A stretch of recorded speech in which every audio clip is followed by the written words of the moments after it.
बिस्मिल्लाहिर्रहमानिर्रहीम। अस्सलातु वस्सलामु अलैका या सय्यदी या रसूल अल्लाह व अला आलिका व सहाबिका या हबीब अल्लाह। वाजिबुल एहतराम दोस्तों, अजीज़ों, बुजुर्गों और काबिल कदर मेरी माँ और बहनों, आज जो मैं वजीफ़ा आपकी खिदमत में अर्ज़ करना चाहता हूँ,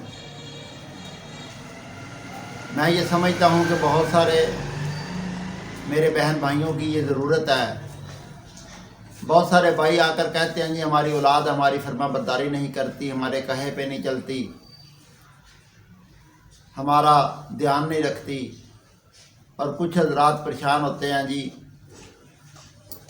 कि मेरी बीवी जो है वो मेरी ताबेदारी नहीं करती। कुछ परेशान होते हैं जी मेरे जो मतहत हैं जी, फ़लाँ मेरे पास काम करता है, वो मैं उसके साथ बहुत अच्छा सलूक करता हूँ, लेकिन वो ऐसा नहीं करता, ये नहीं करता, वो नहीं करता।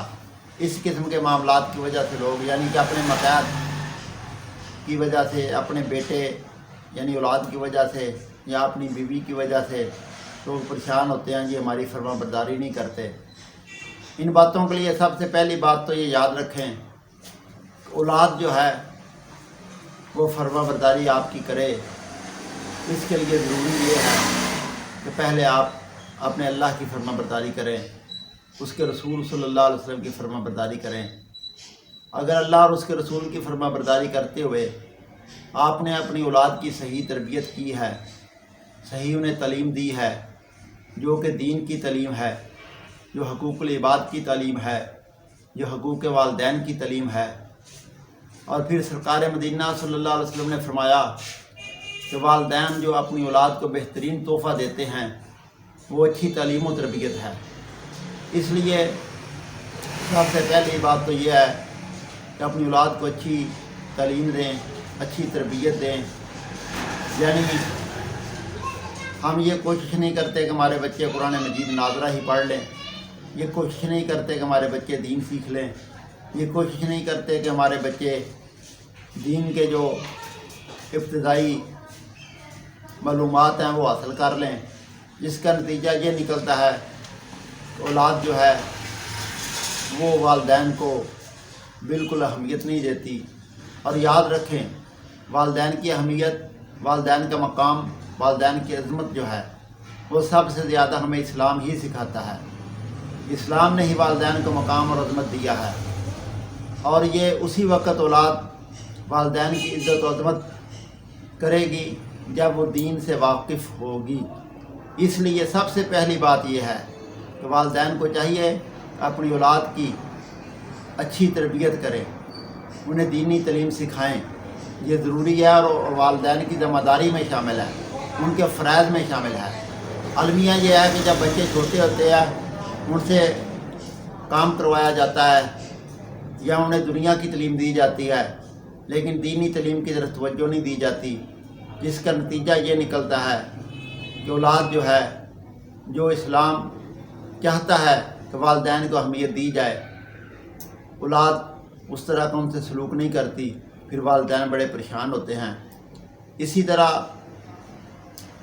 इस्लाम ने औरत और मर्द के जो मामलात हैं वो आपस में बड़ा गहरा रिश्ता है और बड़ा अजीम रिश्ता है। इस पर कभी तफसील के साथ इंशाअल्लाह ज़रूर अर्ज़ करेंगे। इस वक्त सिर्फ इतना है कि सरकार मदीना सल्लल्लाहु अलैहि वसल्लम ने फरमाया कि औरत जो है उसको टेढ़ी पसली से पैदा किया गया है, इसलिए उसके मामलात में खामद को हिकमत, दनाई, अक्लमंदी और शऊर का मुज़ाहरा भी करना चाहिए। ये नहीं है कि खामद एक तरफा ट्रैफिक चलाता जाए कि जो मैंने कह दिया बस वही होगा, मैंने ऐसा कह दिया वैसा कह दिया, नहीं, बल्कि हिकमत के साथ, दनाई के साथ, बड़े अहसन असलूब के साथ अपनी बीवी को समझाना चाहिए अगर कोई मामला हो, और फिर उसे ज़हनी फ़िक्री तौर पर आमादा करना चाहिए, वो तुम्हारी बात माने, तुम्हारी बात पर लब्बैक कहे। लेकिन इन तमाम बातों के लिए शर्त है कि खामद की हर बात मानना ये बीवी के लिए ज़रूरी नहीं है, बल्कि वो बात मानना ज़रूरी है جو اللہ اور اس کے رسول کے احکامات کے مطابق ہو۔ اس لیے تمام باتوں میں ان باتوں کا خیال رکھنا چاہیے کہ ہم جو بات یا حکم دے رہے ہیں وہ اسلام کے مطابق ہے یا نہیں ہے۔ یہ نہیں ایسا حکم دیں جو اسلام کے مطابق نہ ہو تو پھر ہم کہیں نہیں جی ہماری ہی بات مانی جائے، یہ کہیں تصور نہیں پایا جاتا ہے۔ اس لیے ان کے ساتھ احسن سلوک کرو اور پھر حکمت کے ساتھ انہیں بات سمجھاؤ، دنائی کے ساتھ سمجھاؤ، اور پھر اسی طرح حسن سلوک اپنے ماتحت کے ساتھ کرنے کا حکم ہے۔ یہ تمام کام کر لیں، اس کے بعد اگر کمی پیشی ہو تو پھر اس کے بعد یہ تمام کام کرنے کے بعد پھر یہ وظیفے والی بات جو ہے میں آپ کو کر رہا ہوں، یہ نہیں ہے۔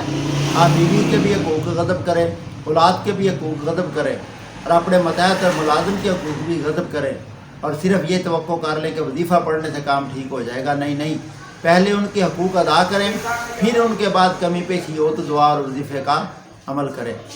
میری سلسلے میں وظیفہ کیا ہے؟ وظیفہ یہ ہے کہ اولاد کو، بیوی کو اور اپنے ماتحت کو اپنا فرما بردار کرنے کے لیے، جائز کاموں کے لیے ان کے حقوق ادا کرنے کے بعد پھر یہ ہے آپ عشاء کی نماز پڑھیں۔ عشاء کی نماز کے بعد 21 مرتبہ یہ اپنا 21 روز تک آپ نے یہ کلمات طیبات جو ہیں وہ پڑھنے ہیں، اور 505 مرتبہ یہ پڑھنے ہیں 21 روز تک عشاء کی نماز کے بعد اول آخر درود پاک۔ ربنا ہب لنا من ازواجنا وذریاتنا قرۃ اعین واجعلنا للمتقین اماما۔ ربنا ہب لنا من ازواجنا وذریاتنا قرۃ اعین واجعلنا للمتقین اماما۔ یہ آپ نے 505 مرتبہ عشاء کی نماز کے بعد پڑھنا ہے، اول آخر درود پاک پڑھنا ہے۔ انشاءاللہ تعالی اگر آپ ان کے حقوق ادا کر دیں گے اور اس کے بعد اگر کمی پیشی ہوئی تو انشاءاللہ اللہ کے فضل و کرم سے ان کلمات طیبات کی برکت سے اللہ تبارک و تعالی ان کو آپ کی خدمت کے لیے بالکل ان کی ذہن سازی ہو جائے گی اور وہ آپ کی خدمت کریں گے، فرما برداری کریں گے۔ شرط یہ ہے کہ آپ اللہ اور اس کے رسول کی فرما برداری کریں۔ اللہ تعالی ہم سب کو اپنے محبوب پاک صلی اللہ علیہ وسلم کی فرما برداری اور اطاعت کی توفیق عطا فرمائے، اور اس کے بعد سرکار مدینہ صلی اللہ علیہ وسلم کی تعلیمات پر عمل کرتے ہوئے بڑوں کی عزت اور چھوٹوں پر شفقت کی توفیق عطا فرمائے۔ آمین ثم آمین۔